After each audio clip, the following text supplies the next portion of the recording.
এটা হচ্ছে beauty boarding, এত চমৎকার। এটার ইতিহাস আপনারা সবাই জানেন।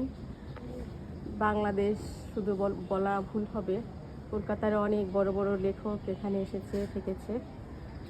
তো এখানে আমি এসে 3 গরিবকে পেয়ে গেছি। এই 3 গরিব অনেক দিন থেকে খায় না। কেমনে গরিব বলে এরা মানে ইলিশ মাছের উপর ঝাঁপিয়ে পড়েছিল।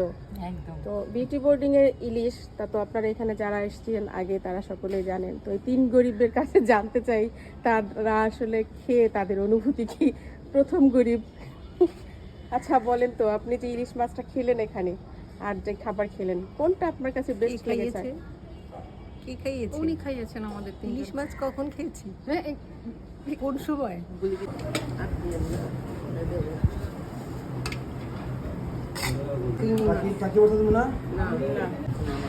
ভালো বিকল্পে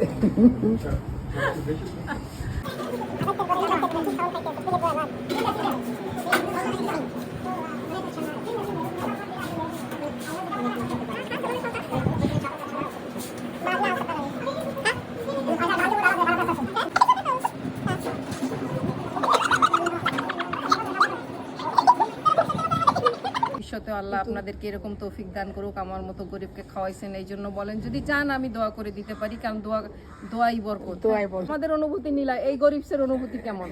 গরিব বলো।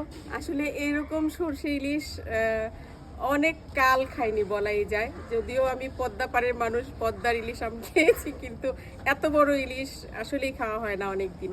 খুব ভালো ছিল। জানতে চাই যে সে কি ইলিশ খেয়েছে। হ্যাঁ, অনেক মজা খেয়েছি বাবা, এত বড় ইলিশ কোনোদিনই খাইনি। খাওনি তুমি? আল্লাহ